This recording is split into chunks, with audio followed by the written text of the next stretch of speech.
Sanib-puwersa ng PNP, NBI at Bureau of Immigration sa paghahanap kay Attorney Harry Roque na may contempt order sa Kamara. Hamon ng mga mambabatas kay Roque, harapin ang mga kinakaharap na issue.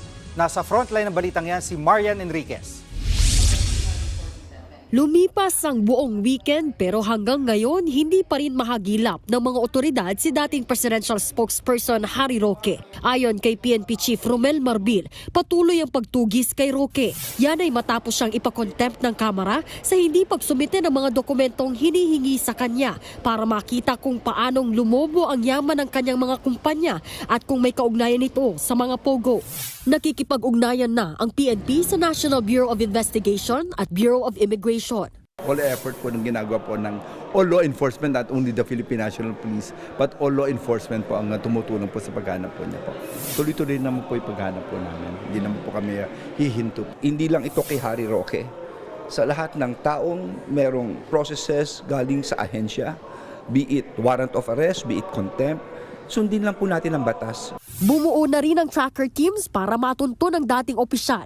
Kahit hindi mahagilap, nakapag-live stream pa sa Facebook kahapon si Roque at sinabing hindi siya pugante at pina-power trip lang siya ng Kamara. Hindi ako pugante dahil ako po ay lumabag sa batas. Pugante ako sa Kongreso lamang. Wala po akong pakialam. Hindi po tama yung ginagawa nila. Pasigaw-sigaw, kapag ayaw na sagot, contempt kaagad. Nagpa-power tripping na po sila. Hihintayin daw ni Roque ang desisyon ng Korte Suprema sa inihain niyang petisyon na kumekwestiyon sa arrest order ng Kamara. Habang naghihintay, hindi raw siya susuko. Pinabulaanan naman ni Quad Committee Chairman Ace Barbers ang akusasyon ni Roque na nagpa-power trip lang ang Kamara. May hamon pa siya kay Roque. Kailangan pa ba mag-power tripping ng mga Quadcom chairs?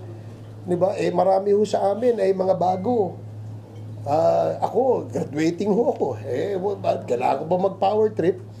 Alam nyo, maraming sinasabi ito si Attorney Harry Roque sa likod ng Quadcom o sa labas ng Quadcom. Pakalalaki ka, umarap ka dito sa amin, hindi yung nakatalikod ka palagi sa Quad, doon ka nagsasalita. Ayon kay Barbers, mismong si Roque ang nagboluntaryo na magsumite ng mga dokumento tungkol sa kanyang mga kumpanya. Wala ho kaming interest doon sa kanyang yaman.